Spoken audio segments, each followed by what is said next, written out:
Good afternoon, everybody. Welcome into the Winklerverse. I am Bart Winkler alongside Grant Bills and Paul Immig. And we come to you today with some sad news off the top. We Some do? breaking news. Yeah. Some news that nobody saw coming. And this is very unfortunate. Chris Middleton being the 63rd ranked player by ESPN?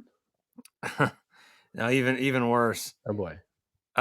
Clippers star Kawhi Leonard is expected to be sidelined for an indefinite period of time. So I did not send this to you guys because I was not like with as a topic, but I was going to say so I'm going to tell you the least surprising thing I've seen today. He is rehabilitating the inflammation in his right knee, league sources tell ESPN. Yeah. So I'm just trying to imagine, as a regular season NBA lover, I'm trying to imagine an NBA season that is not full of Kawhi Leonard. I'm just trying to. That's going to be new for us. Yeah. What will we do in October and November without him? I know he's such a driver of conversation and storylines. But the difference aren't Embiid and Paul George already on injury reports for next week? Paul George is hurt, and Embiid's never playing a back-to-back again. He said. But Paul George's injury is not as he's probably going to be ready for opening night. Still, it sounds like maybe he'll miss. As long as he's probably ready for opening night, then I'm sure it's not a big deal. I haven't listened to the Simmons over/under pod yet. I'm saving it for Saturday. You know what PG-13 means? Probably getting 13 games of this guy. You made that up? Just now. Pretty good. I like that. You should use that. Yeah, that's off the top of the dome. That was really good, actually. Probably getting 13 games. I would proudly tell you if it wasn't, but yeah. I was say, unlike Chris Middleton, we talked last week, Bart, you're like, just sit him till March, whatever. I know you're partially being facetious, but the Bucks would be in the playoffs in March. They would be getting ready. Like, they'd be in the top number of seeds, right? Like, even if they're sixth, the Bucks would be in the playoff race this year without Middleton. They wouldn't be as good, but they'd be in the Clippers without Kawhi. And now, especially because they don't have Paul George, if Kawhi plays 40 games, like, where does that leave the Clippers? Like, the Clippers can't survive without him, like the Bucks obviously can without Middleton. Well, I know it's a different dynamic, but they need him to play. Here's the thing, at least these home markets and these teams, at least these shortcomings in the regular season are reflected in ticket prices because it's affordable for groups of family. This is actually becoming a sticking point with me. And maybe it's just another step in my long journey to eventually become a conservative old man. I need more money for that to happen, but I am following the steps. World War II history I'm getting there. It really pisses me off that I have to spend like $90 per ticket to go see a Bucks game on a Saturday night in January. And that's the thing with the Brewers. Like, okay, so maybe we're not all super fired up about the Brewers, but I can go to American Family Field and get a $35 ticket, and it's fun, and it doesn't cost an arm and a leg. And maybe the game won't be great, but all the good players are going to play. Like, I don't know. That really actually Bucks games are very expensive. Right now. Everything at Fiserv is expensive. It's why, Bart, your take last week about, I want the Brewers to be bad for a few years for completely selfish reasons of just getting affordable tickets. Yeah. We did this already obviously, last week, didn't we? That's right. Well, but it's obviously like 2.5, 3x worse for Bucks prices. Grant, if you want to get to see the Bucks, I think I'm going to do this. They got free tickets for their scrimmage Sunday morning. I'm going to be in Madison, I think. At like 10 a.m. Red White scrimmage. You going with the kiddo? I think I might take the boy. So I'll get him acclimated to Fiserv before we go back there for Friday night SmackDown. Oh yeah, free tickets. They're giving away free tickets. Free tickets. It's the shoot around, or it's the, what do they call that? It's just an exhibition, their scrimmage. Yeah, they do that every year. Man. They've done that forever. Okay, but the difference between a scrimmage on a Sunday morning and a regular season game against the Pistons is like that big. And I paid like $80 for a ticket on a Saturday night to see them play the Pistons. I almost don't believe that they're giving out free tickets. I need proof of that because I have a really hard time believing that. Now, you can go to a Bucks game. It's not reserved seats though, Bart, right? Like you just get to come in the building. Yeah, and sit where you sit. Yeah, even better. And then you don't have to stay the whole time. The Bucks game is the one place where I ever am where I see like people that are dressed in a way that I don't see really in Milwaukee. This is my observation too. I don't know why. Have we talked about this? In what way? When did I'm going out. I am putting my best clothes ever on. Yeah. Oh, I am going. You guys don't go to places where. Okay. Continue. Well, where else? I don't know that there's another place in Milwaukee that requires this sort of attire. That's what I said. So when did going to an NBA game become that type of night out? Like it happened in like the 1940s. If it's costing me $80, I better be seen by some important people, because God knows you're not going to see anyone important in the last row of the upper deck for your $80, because that's about where you're sitting if you're paying $80 nowadays. Well, I walked by Paschke when I was on my way to see you, Paul, at the last Bucks game that I was at. Yeah, that's right. You did see the Paschke. No, it's the place to see and be seen.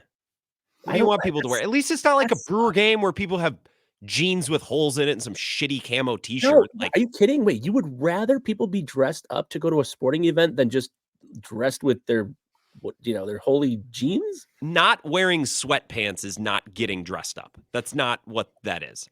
Bart's making it seem like everyone's wearing. No, not everyone, but that's the place that's like the only place I see those that kind of attire. So Grant, you're drawing up the map for society, Grant. What should the You have high vis on. To my exact point, by the way, you look like every Brewers fan. Bart just sat back down with his sweatshirt on. What were you saying, Paul? I'm just wondering. Is that the color? High vis? Yeah. What is your vision for what the man in his 20s or 30s should be wearing to the Bucks game or the Brewers game? I don't know. Okay, wear Bucks apparel, but if you're not wearing Bucks apparel, I don't know. Can I tell you what this shirt is from? It's from that Fondy radio station, right? Yeah. So we have a Walleye Weekend event. Walleye Weekend. And they won't we had Ray's TV and Appliance be a sponsor of our event, because we gave away a flat screen TV and people had to come pick up shirts and they'd get a number.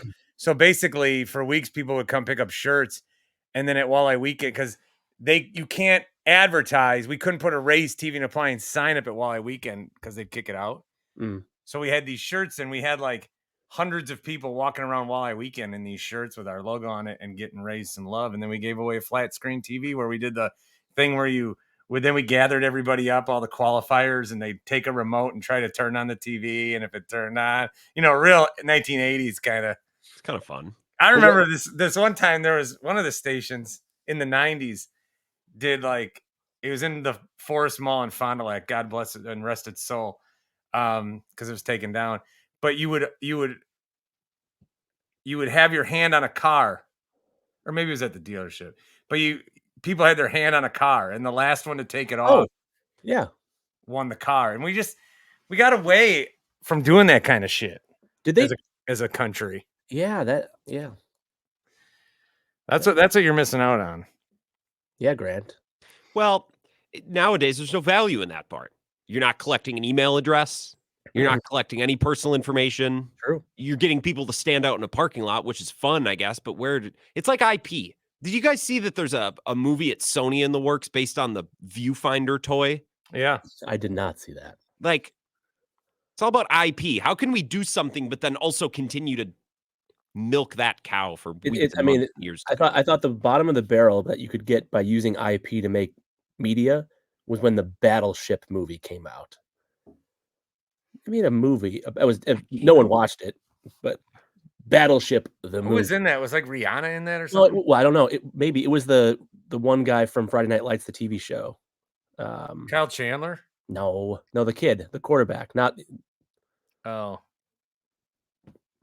Yeah. It's been so long since I've seen them, I'm forgetting all the names. Battleship.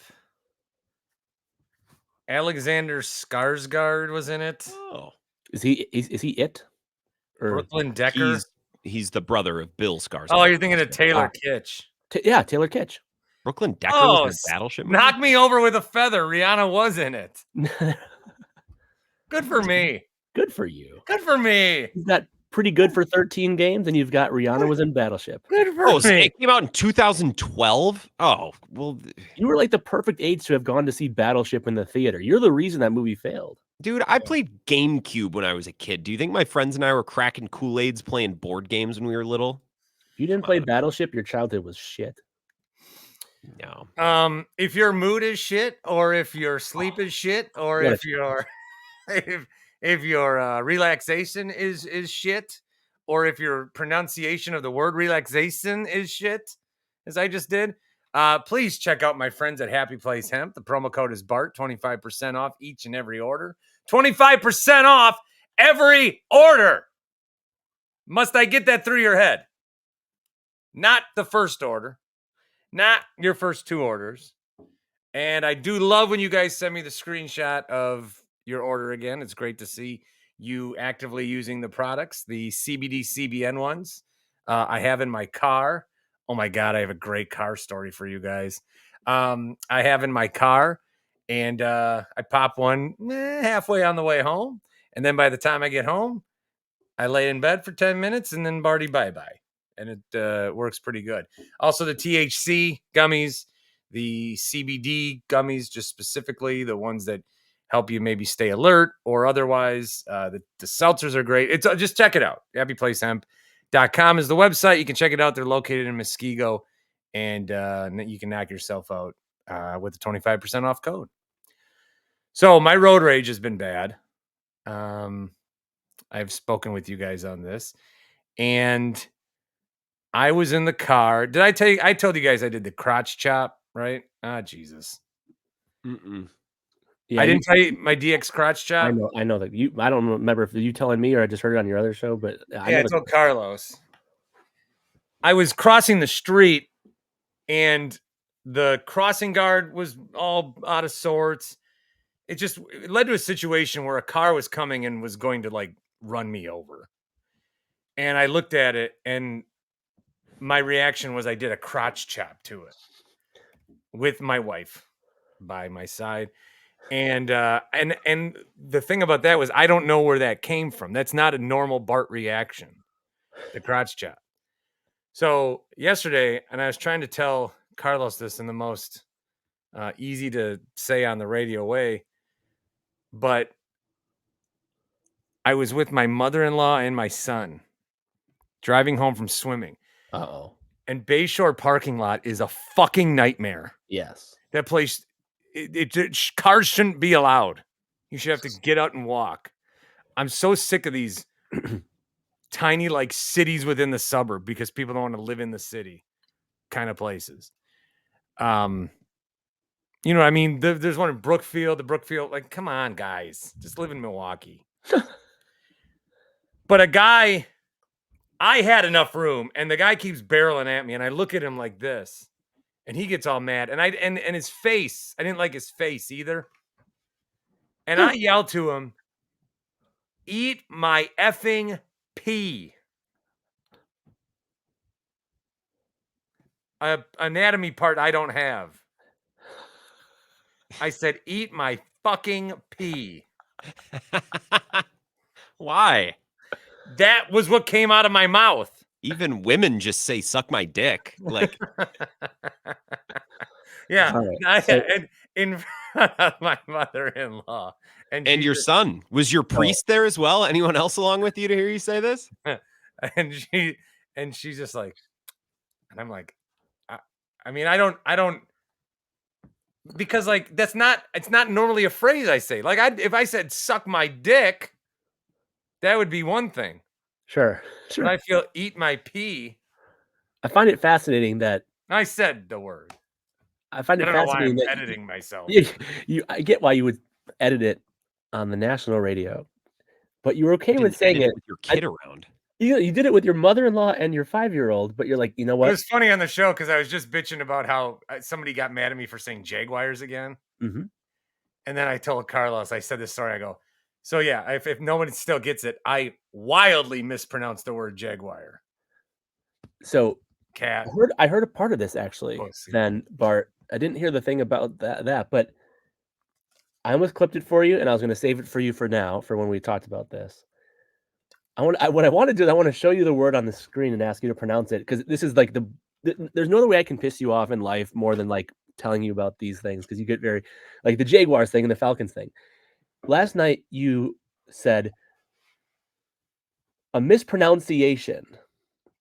Okay, so I do an occasional mispronunciation.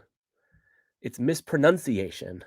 I know. And there's You were another person that gets on me for that. And it was There's so another awesome. person that gets on me for that. Who? Another guy on Twitter. For mispronouncing mispronunciation? Yes. But it's so minor. It's funny though. Like, it's funny for me because I can. No one gives me credit for fixing Falcons. I give you credit. People bullied me into saying Falcons instead of Falcons. I give you so much credit. Even though, isn't it called falconry? What's falconry? The Millennium Falcon. See, that's what confused me as a kid was that. Yeah. What the fuck? No, for real. That's what like threw me off as a youngster. But only I'm gonna podcast like a cool guy. This is how cool people podcast. Uh-huh. All right, I have a topic for you. Please. Look at my shadow. So actually, before I ask this, and Bart, I also heard you mention that you have a dual Bartometer coming up this week. Yeah, Thursday will be coaches that I most trust to babysit my son. And so Friday, I'm going to do least trust to babysit my son. Is this any coach or NFL? NFL. Okay. I think you can figure out who's where. Spolstra? Okay. Where would he be? The number one, let me tell you, can I tell you the list? Can we, I know Grant can only hypothetically speak on who he would let babysit or not babysit his kids.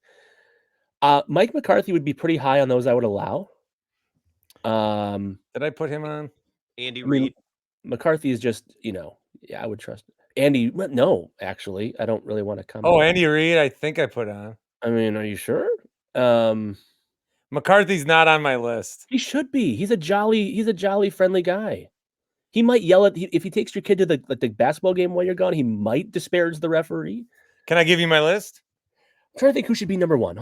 Shanahan's on the end of like the you would not trust list, somewhere near the bottom. You would definitely not let Broncos coach. His name is Sean Payton. I was like Sean Payton. He's probably pretty low on your list. On your not Jim Harbaugh? No. All right, I'm going to give you my list. But okay, fine. Coaches I trust to babysit my kid. This is a Bartometer preview for the 3 people that listen to both shows. So you've already turned on the machine, and then the machine. Okay, yeah, go ahead. Number 8, Jim Harbaugh with John Harbaugh also. It's a funny way to start, so I'm not even going to debate it. They need to be there together. Number 7 is Dan Campbell. Yeah, I could put Dan Campbell higher than that. I'm curious who you have higher. Number 6 is Raheem Morris. I don't know enough to know. Number 5 is D'Amico Ryans. Okay. Number 4 is Kevin O'Connell. Seems smart. Yep. Number 3 is Andy Reid. He can't be that high. Okay. No, Andy Reid. I mean, Andy Reid would be, to me, kids aren't going to like cross him. Like some of these guys, they know they can like fuck around with. Just by looking at Andy Reid, you're like, okay, we can't fuck around as much as normal. Really? See, I think Andy Reid can be, but he's also going to slip you a cookie that you're not supposed to have. A couple cookies. Yeah, he's got the grandpa. Oh, come here, youngster. Let me get a look at you. That kind of. Number 2 is the most attractive man in the NFL. That's our coach, Matt LaFleur. Number 2. So, and he's trustworthy because of his handsomeness, or is that what you're saying? Yeah. But number 1 is Sean McVay. Because Sean McVay is not only going to take a good job taking care of your kids, but he will also, by the end, he'll be like, all right, guys, we got 4 hours here. We're gonna have us a little playtime, and then we're gonna how much homework do you got? We're gonna get everything taken care of. And then I know your mom was talking about, I saw her, she had one little tiny glance to the kitchen cabinets. I know she wants those clean, so we're gonna grease those up, and we're gonna have tip-top shape. And if we get this done in 2-3 hours, maybe, then we're gonna be able to watch Charlie Brown's Halloween. This is gonna be a great time. We're all gonna be in this together. I cannot wait to have this experience with you all. That's perfect. House will be clean when you get back. Yeah. I mean, your kids are going to be like 50 IQ points smarter. And, okay, well, can they, would like your kids then also then become part of like his tree? Mike McCarthy would be like, if your kid gets babysat by Sean McVay, you will get a coaching job. Yeah. That kid will get a coaching I'll steal that. Yeah. Okay. Mike McCarthy was like, I don't know what happened. I was I was getting them a raisin bread, and then all of a sudden the dog left, and now the whole neighborhood was watching, and I haven't seen Jessica since 8 o'clock. Liam, where's your dad keep the Band-Aids? And shit like that. I love podcasting like this. I'm so much more loose. Well, I hope the audio sounds good and not like. No, it sounds good. Okay, but now for that exact reason, you need to put McCarthy instead of Raheem Morris, unless you have something to say about Raheem Morris. But I think your McCarthy bit here is too good. You got to slide that in. Well, then I'd put him on not. True. I had to put him on not. True. So who would I kick out? Here's my not list. I think that was a pretty good list. I don't want the Harbaughs. It's a funny story, so you should use it. But I don't want the Harbaughs. I don't want Antonio Pierce. Kid will end up in debt. No Antonio stealing Pierce. The kid's money. He should definitely be on your non-list. So he's not. The non-list is hard. There's 8 worse than that. Number 8 is Mike Tomlin. Oh, I don't know if I agree with that. Look, this guy, I don't know what they're doing at quarterback. It's pissing me off. What does that have to do with babysitting? I can't trust this guy to make a good decision. Number 7 is Brian Dable. I knew he'd be on your not list. Yeah. Of course. You should be shocked he's not higher. Number 6 is Doug Peterson. Just because he'd lose control very quickly. He'd just get drunk. Let the kids. Number 5 is Matt Eberflus. Can you give any validation for that? I mean, I don't disagree. Look at his hair. I don't trust it. I know who's won, and there's a great reason. I hadn't put it together until it's going to be Shanahan, but no, nope, it's not. It's not him. I haven't thought of the hair. 4 is Nick Sirianni. Oh, I thought he'd be higher. Yeah, that makes sense. Kid's going to end up in a press conference. Can you steal that? That's really good. 3 is Sean McDermott. Sean McDermott. God knows what kind of shit my kid's going to be believing after 10 minutes with Sean McDermott. That is funny. Good job. I did not make that connection yet. Number 2 is Mike McDaniel. Why? You know, Mike McDaniel. Mike McDaniel's like going to give my perfect little angel anxiety after babysitting him for 5 minutes. He's going to be like, Number 1, Sean Payton. Wait, so Shanahan's not even on your list? No, I'm sure he's fine at babysitting. Just a shitty coach.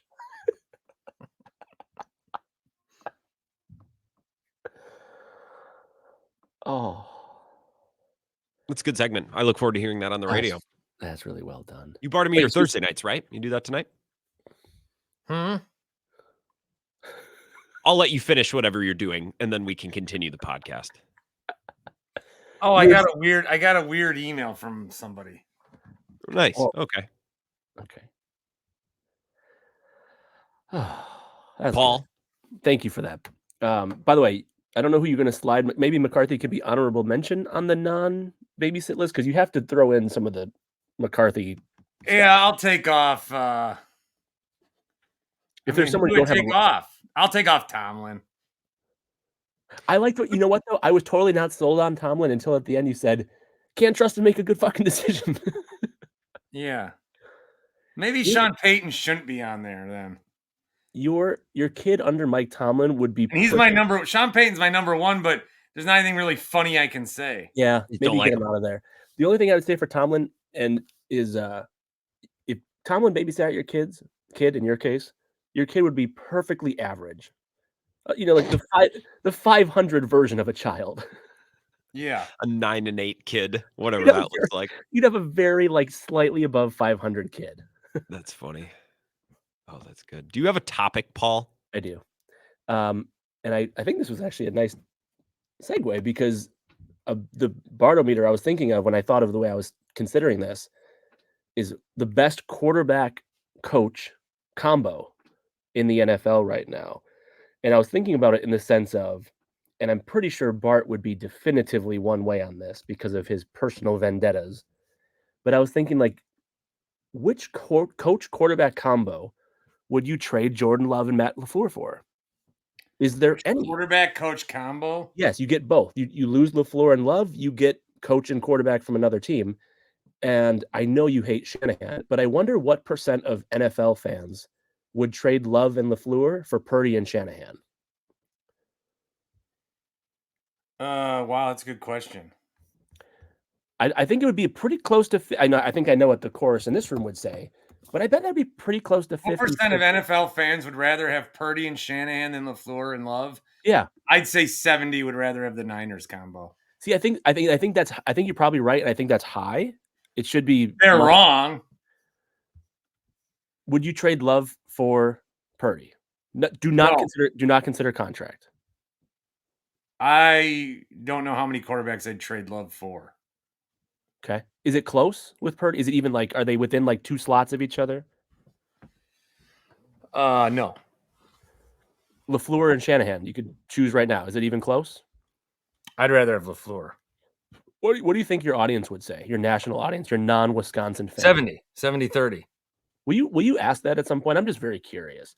Yeah, that's a good one. So the Love-LaFleur combo is a top, and we can go through the list, is a top 3 coach quarterback combo in the NFL.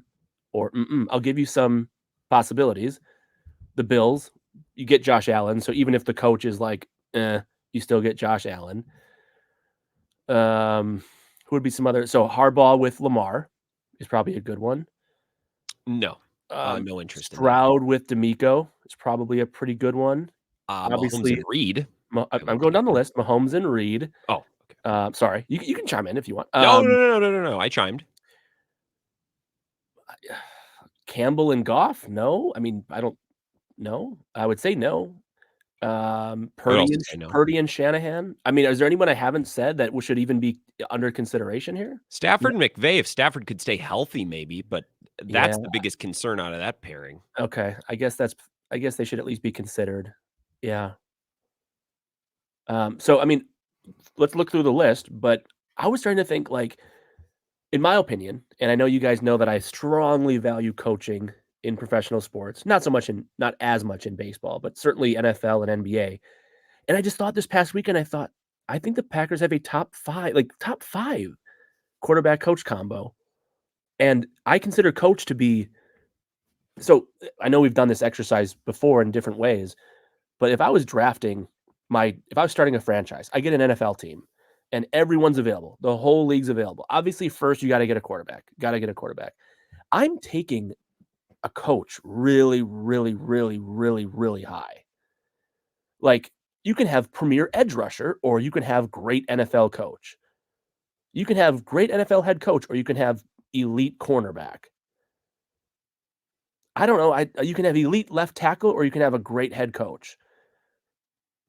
I don't know. So you're actually with me on that? Yeah, his coach lasts longer. That's exactly right. And there's more of like a runway. There's more of a dependability. Like, okay, like I know what I'm getting. I'm going to have him for a long time. Right, can't get hurt.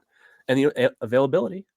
Availability is the best ability, which is why Harbaugh's getting dinged his whole cardiac event, which would only happen. You tell me right now, if Jim Harbaugh coached for any other NFL team, there's not a chance in heck that happens. That only happens to the head coach of the Los Angeles Chargers. I thought you were going to say it only happens to Jim Harbaugh. Well, so so I do want to answer that, but I'll quick answer Grant's thing that he brought up. How old is Harbaugh? Is he like 60, right? Yeah, I think he's 60. NFL head coaching is extremely stressful, right?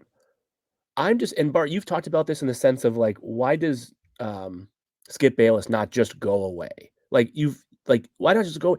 If you're Jim Harbaugh and you have Jim Harbaugh's money, I would like people to know, by the way, that there are a lot of things that I have said lately that I'm not talking about that person. That was a great time to make that point, by the way. If I were you, that's exactly when and where I would have brought that up too. Like when I talk about why are people so blindly following this person? I'm not talking about the person I'm talking about. Again, exquisite timing. Dynamite dropping. Dynamite dropping. By the way, Jim Harbaugh, born in December of 1963. How about that? That's kind of a fun fact. So he is 60. Oh, what a night that must have been. Bart's not listening. He probably would have got the reference. Oh, I see what you did there. Okay. What I am talking about is the Thank you. amount of people that are following without any recognition of their own accord. The amount of people that are following Shohei Ohtani on this playoff journey, as he is a devout gambler and did get away with it. I was waiting with who was the punchline. I had a few choices. I didn't have one. I had to think of it. It's like, who's he gonna say? Anyway, I was gonna say about Harbaugh, and then let's do the coaching quarterback thing. I was gonna say about Harbaugh. Maybe I'm built. Maybe Harbaugh is built different, and I'm not built correctly. But like, dude, you're 60. You've had a great NFL coaching career. You just won the national title in college football. You're having heart issues. It's okay to take the day off. Am I crazy? Like, you had like you've had now 2 serious. I'm trying to put myself in the mindset of someone who would be like, I don't care about my heart. I have to coach this regular season game in early October. You're not a football guy. That's what separates us from them. That. Am I? But is he weird or am I weird? No, I mean, is it connected to football? That's the other thing. Like, is this happening to him because of football? It's not going to help. What? I mean, he's been doing it his whole life. Do you think he gets that much extra stress from a football game? It's been his job forever. But no, come on. Okay. It's just another day going to work for him. Like, yeah, there's excitement. There's game days. No, go take care of yourself, Mr. Harbaugh. You know what I mean? Like, just, I don't know. All right, coach quarterback combos. Name the ones you would. So I would say Love and LaFleur top 5. Before you go through the list of your own, or that you'd put them list undiscussed top 5. Or well, if you think like okay, so Mahomes and Reed, but then now we're thinking how many like Josh Allen. Do I want his coach? No, that's what I'm saying. So like you obviously you get McDermott with it. McDermott, what was the decision he made? He got away with something, and it wasn't against Houston. He got away with something against the Jets that I said, oh, if this comes back to bite him, we'll be thinking about, the way that they covered the Hail Mary. They were playing on the outside instead of McDermott.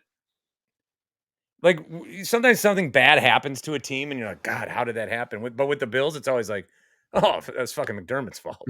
Yeah. I mean, it's always him. Yeah. Maybe Lamar and Harbaugh, but again, this is the same way. Like we look at Tomlin and say, "Oh, he hasn't won a playoff game since 2016." That's how people feel about Harbaugh in Baltimore that I talked to.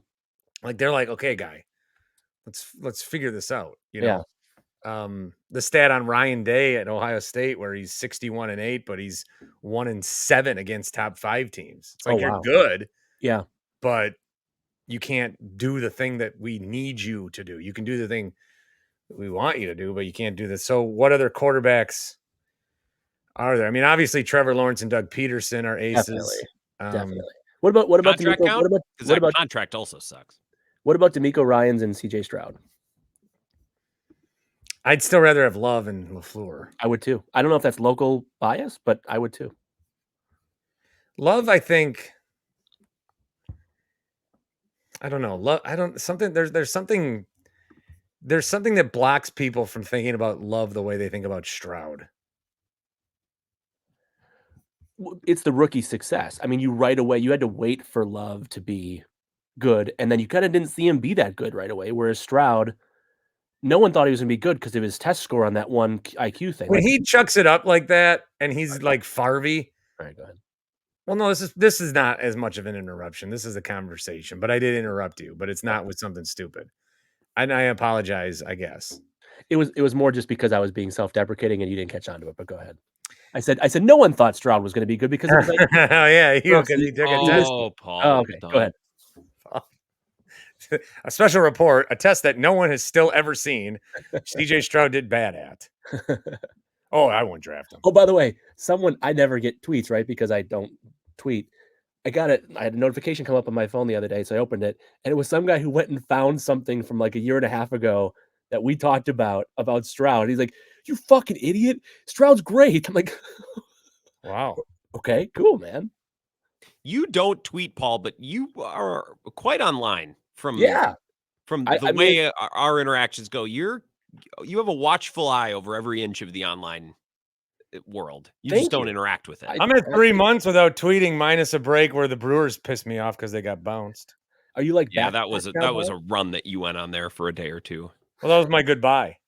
Because now I don't even retweet. I'm out of the game. You're back out. And you can't block and shit now or whatever. Speaking of the Brewers, I really like Rosiak, but that was a chicken shit article he posted yesterday. What do you write? The lead was like Brewers defied expectations in 2024, and that's how they should be remembered. And I'm like, and then I saw Vasallo retweet it later on in the day, and I'm like, we can't allow this. But I like Rosiak, and I know that if I got in his mention was like, this is shit, he'd be like, dude, chill. And then that would be the end of it. I'm like, what's even the point? I saw Rosiak at UWM Media Day. Grant, do you ever have him on, Bill, or your show? Bill, once in a blue moon. Okay. Todd was like, how come you didn't come to the Brewers at all this year? I'm like, I didn't think they want me there. You stop with that shit. You're like, either you watching Survivor? No. Oh, am I like John? What was it, John Favreau or the other guy? No. Like this season of Survivor, I don't even know what you're referencing. Oh, there's one guy that's like everyone's gonna know me, and no one knew who he was. I have no idea what that is. John Favreau went on Survivor, and no, not that one. The other one. There was one of these like those Pod Save America guys went on. Oh, John, yeah, the Pod Save America guy. Yeah, he got bounced after week 1. And he thought everyone would know who he was, and no one did, right? I don't know, actually. I guess I never. Wasn't Jimmy Johnson a first round bump too? I have no clue. Jimmy Johnson went on once, like as a regular. He played Survivor, and I think he got bounced round 1. Was it like a celebrity version? Or he was just on it. He was on a season. Okay. That was a big deal. No, you guys don't know you that? Get off the boat and just Jimmy Johnson's in your fucking tribe. Oh, what the fuck, coach? He's like, where's that idol? I don't remember where we pivoted after we pivoted to our pivot. So, Bart, you were maybe going to say something? About coaches? I don't know. Sure. Coach combo. Oh, Jordan Love. When he chucks it up like that, and people are like, what's he doing that for? Like, I don't know. Maybe it's Bukowski that tweeted it. No. Yeah.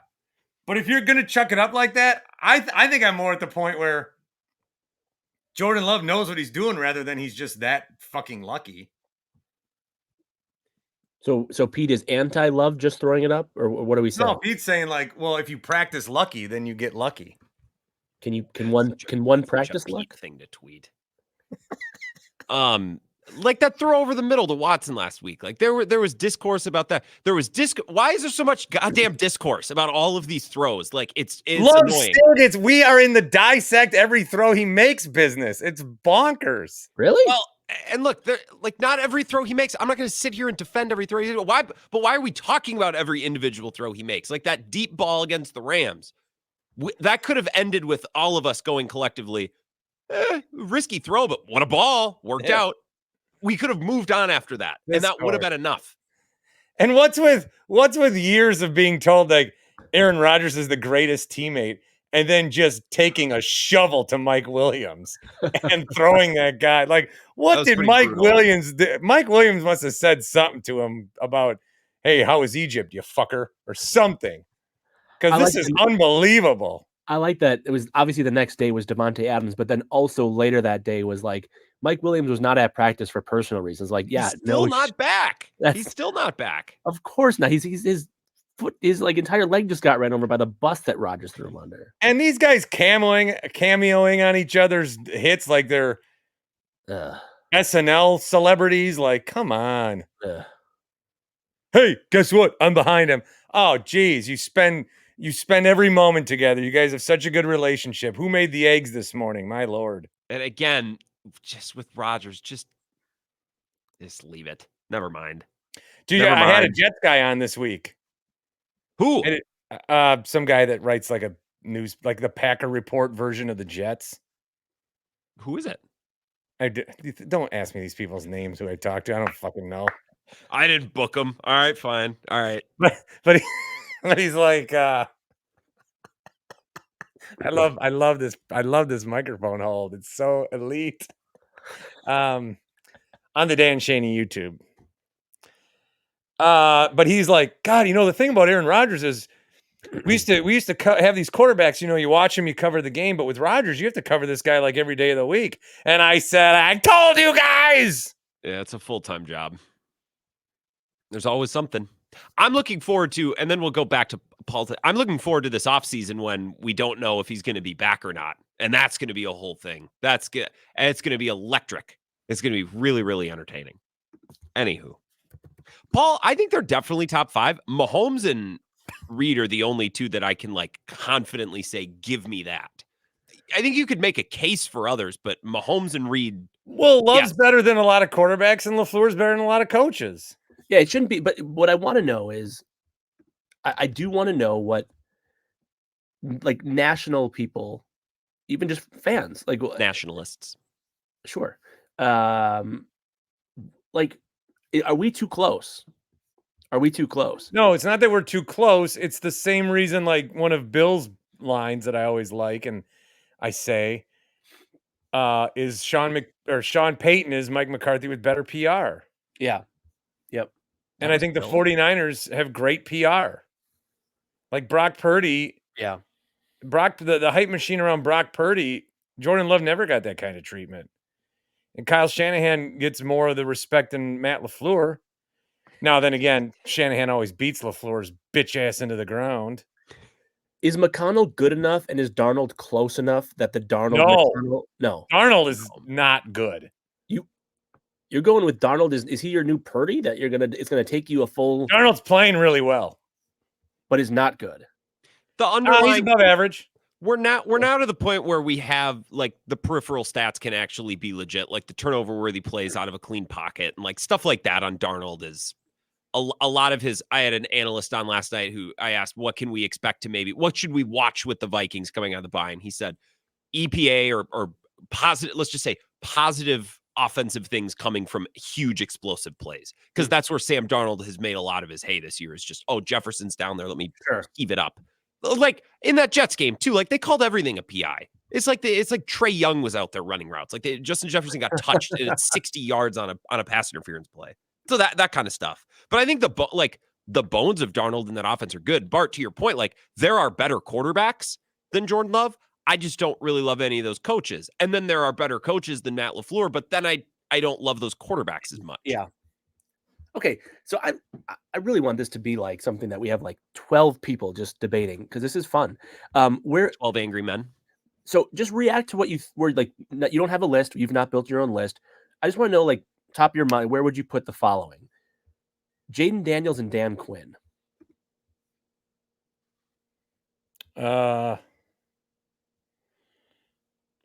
to 12th. Yeah. Does that feel about right?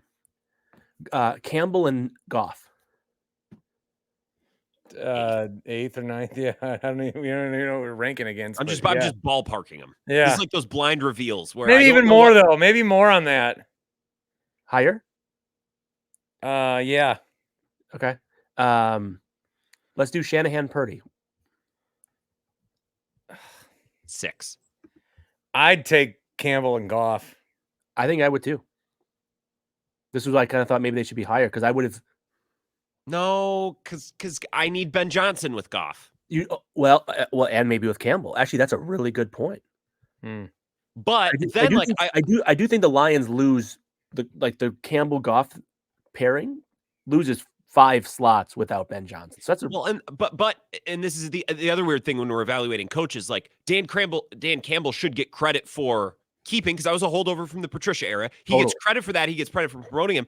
And then moving forward, can I have more trust in Dan Campbell versus another coach to go find his next Ben Johnson? You know what I mean? Yeah. Dan Quinn never found his next Kyle Shanahan. Yeah. Maybe Dan Campbell could find his next Ben Johnson. That's a skill of a coach is to be able to find the guy. And I don't want to just say flat out that once Ben Johnson leaves, Dan Campbell's boned because I don't think that's fair or true. Yeah. And also, I don't know if Ben Johnson just decided this completely on his own or Dan Campbell sales pitched him, but Ben Johnson could be an NFL head coach right now. And out of desire to make it to the Super Bowl with the Lions or whatever it was his reason, he stayed. And It's I don't true. know. Like, if Dan Campbell was a terrible person to work for, do you think Ben Johnson would still be there? Like, no, right? Like, if he And the rest of that organization must be a good organization, must be a good place to work, and Dan Campbell gets credit for that. 100%. Yeah. This is tough. Top of your head, where you would put McVay and Stafford? I know we talked to them about it. Where would you put them? Top 10. Well, definitely, but like 4 or 5, loosely. Yeah. Ahead of those other pairs? I don't know. Yes. Goff and Campbell versus McVay and Stafford. Is that a? Because I think McVay is better and Stafford, when healthy, is better. I think McVay is. We all talk about how McVay is good. I'd let and him I still think he's babysit my underrated. kid. Harbaugh and Herbert. Yeah. Low. Not top 10. 13 to 15. Wow. Are we sure? Are we that sure that Herbert is a good quarterback in a way that actually helps you win games? Like, I don't want a quarterback to just be, did you see that throw? I don't give a shit. Like, how many times did you watch Brady go on a run and just put it up on the pulley over and over and over again in these playoff games? Like, making highlight throws is great. I'm still not sure that Herbert can do all the other things. What about Burrow and Taylor? That was my next one. What do you guys think of Zach Taylor? I think he's He's I think he's probably like 15th as a coach. Yeah, he's mid. And Burrow is top 6 as a quarterback. But with the health concerns, ding him a spot or two, 7. Yeah, I'm probably like in the 7 to 9 range for those. Sounds like a good Bartometer for a few weeks from now. Yeah, there you go. Next topic. We got about 5 minutes. Sounds good. This is a quickie. I have not looked at the odds, but Evan Williams, Packers rookie safety, 4th round pick, is Pro Football Focus's #1 ranked safety, not rookie safety. Xavier McKinney has been an incredible pickup for the Packers in free agency. Unless you've seen this, and I've not looked it up yet because I wanted to be unbiased in asking the question and then give you my answer, and then we can look it up. Xavier McKinney as Defensive Player of the Year, Evan Williams as Defensive Rookie of the Year. Xavier McKinney is higher on the Defensive Player of the Year odds right now than Evan Williams is as the Defensive Rookie of the Year odds. Or You think so? I think I don't even, Evan Williams probably not even on there. And that could be true just because like he came from the 4th round. It takes longer to get noticed, but he obviously McKinney's no better than 25 to 1. Can we? I have a thing to add to this. Yeah, at some point. It doesn't need to be right now. A pet peeve of mine, and I think Packers fans do this more than our other Brewers fans do it a little bit too. Bucks fans don't do it. Anytime, and this is a criticism of you, Paul, because this is an interesting topic. Why anytime when a guy has a good month, and it's honestly, it's Bukowski's fault because he does this more than anyone. Why is it anytime a guy plays well, we have to immediately find a way to argue that they're the best, they're #1 at this in this group? Sure. Like, hey, Jaden Reed's awesome. Looks like a star. Best slot receiver. He's the best slot receiver in the league. Who else? Who else? It's nobody else. I mean, who else could you even argue? It's got to be Jaden Reed. It's like, Jesus Christ. Can we why do we have to? I don't know. That is a pet peeve of mine. It's the same with Joey Ortiz. It's like, I mean, he's probably an all-star third baseman. Like, he's got a great couple months. Like, why do we? Maybe it's just fan behavior. Maybe it's not specific to the Packers. It just bugs me. Yeah, it could be. By the way, so Xavier McKinney, I'll just use the one that I found. 1, 2, 3, 4, 5, 6. 7. I see him as 16 to 1 or 25 to 1, right around where I thought. Yep, those are the two I have. But do you know where that, like, how many guys do you think are above him, have better odds than McKinney? Well, I'm looking at the list. So okay, so you do have it up. Grant, how many do you think it is? How many guys are ahead of McKinney on the Defensive Player of the Year ranking odds? 8. 7 guys. And he is the highest safety because it's guys that get a bunch of sacks. Yeah.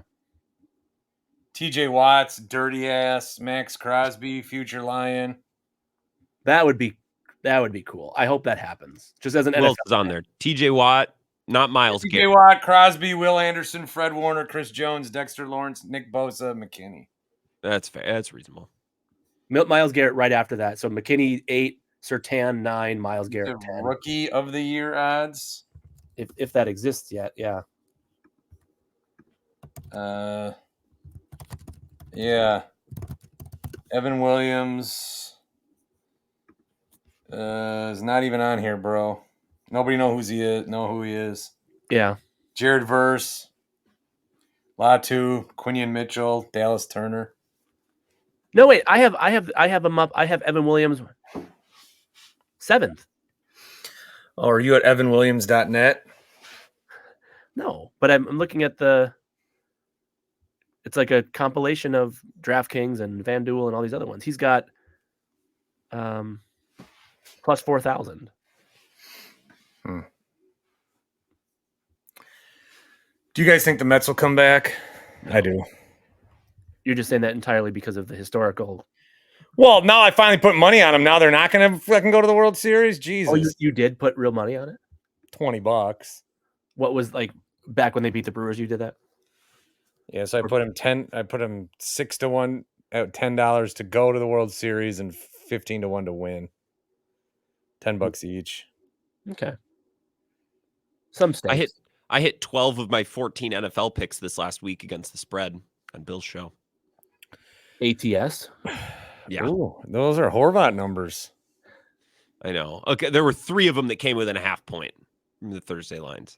I've never felt as good about a game as I did Browns plus 9.5 against Philly. Are you shitting me? Philly to cover 9.5? No.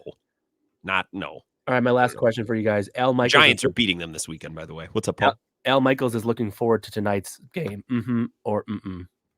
Who is it again? Atlanta versus Broncos Saints. Broncos Saints. Sean Payton night in America. Exactly. Perfect night for you to do your There's just no juice to that homecoming. I mean, can you imagine? Al Michaels is at like, all. Al Michaels like, for fuck's sake. Hey, I like your Giants pick too, by the way. What's that? Over Philly. Oh, yeah, they're beating Philly. They're at the very least covering. Just bet. I agree. Just bet against Philly continuously. Bart, you look like you need to go buy a Red Bull and a pack of cigarettes and raid the Quick Trip hot case. That's the clothing that you're wearing. Is all of the painters and the electricians at 6:15 in the morning that are Quick Trip. That's you know what I fancy the most about myself is that I can look very blue collar despite being a white collar pussy. Now I said the word. What the hell? Good callback. Yeah. Thank you and good night. That's it. I look like rich men from Richmond guy. You do, but I think a lot of people like that's kind of like the look, right? Where did he go? Where did he go? That was a Back to cool Richmond. song. I I don't think I ever ended up hearing it. Yeah, I look like a guy who's like got 5 pair of jeans and they're all wrecked with pine tar or tar. I mean, from Skull rings, back pocket. I look like a guy who knows his way behind a stop slow sign. The flagger. Yeah. Yeah. Dream job. What do you just wearing a little radio, listening to sports talk all day, flipping that back and forth? What do you consider your job though? Like, I mean, it's obvious, huh? It's not. It's white collar. But I mean, kinda. I mean, you're not working with your hands if that's like the definition. Well, so then I'm not. I don't know, but you just sit around and talk sports. What is that? Is that a different color collar? I have no idea. If Bart was wired differently, his Twitter bio would read something like storyteller / Marvel addict / I don't know. What restaurants do you like going to? They always talk about that in there. And then like at my wife's husband and at dad, dad to name, father to and pet is included too. Yeah. Wait, so if you, I want Grant to answer too. Bart, if you could not do a job that meant creating content, not allowed, and nothing to do, no content creation or any of the, what would Bart Winkler be doing? I would like to do something in the mode of like what I liked about door dashing was that I had a specific task which I could complete. I could watch the profit rise. And once I'm done, I'm done. I would do a job where I could just be done. Grant, what would you do? You'd be like a woodsman, Grant. You know what I was actually going to say? Do you know what my answer is actually going to be? No. But only half sarcastic. It was Bureau of Land Management. That's I would love to do that. But you Drive would around want- in a truck, spend a lot of taxpayer money on diesel in a giant truck just to drive out to some random fucking plot of land to make sure a gate works and then drive back. Like that's what I want to do. I'd want to be, if I did it over, I'd want to be like a city planner. I'd go into like yeah. You can do that. A lot of people do that full time. It's just flying your drone around and posting old pictures on the internet. Oh, and pictures of 794 when there are no cars on it. Now, I have something controversial to say, and then I'll leave because I hate 794. I don't think it should exist. But the way that I have to go to work right now, I have to get on 794, and so I use it because I can't get on 43 to go south, and then Lake Drive's all fucked. And I taped it one night to send to you, Grant, but then I was like, I didn't. The view coming up, and you see downtown, and you're on 794, and you can see, it's just an incredible view. Yeah, and before you go right towards the hone? No, 794 I get on off by the museums, Okay. and then I go through downtown west. Oh. So I'm getting on at that world's worst intersection, and I'm getting on, and it's nighttime, and I see all the buildings and all the signs, and I'm like, this is just magnificent. But they got to take it down. What? You guys don't even have reasons why it should come down. You just know that it's the popular thing to say. Tear down 94, demolish 794. Yeah. One more lane, that should fix it. Just Jesus Christ, get a job. That's what I have to say to people who just spend all day tweeting all that stuff. Respectfully. Except Thanks for Dan for coming Schani into the Insurance. Winklerverse, Grant Bills, Paul Immig. Don't leave when I hang up. I want to talk to you off the air. Okay. Are we going to get scolded? No, I just want people to think that there's something mysterious I have to tell you guys, and I'm just going to fart into the microphone.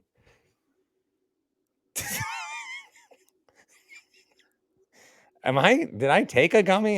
Maybe I did. All right. See you guys. Bye.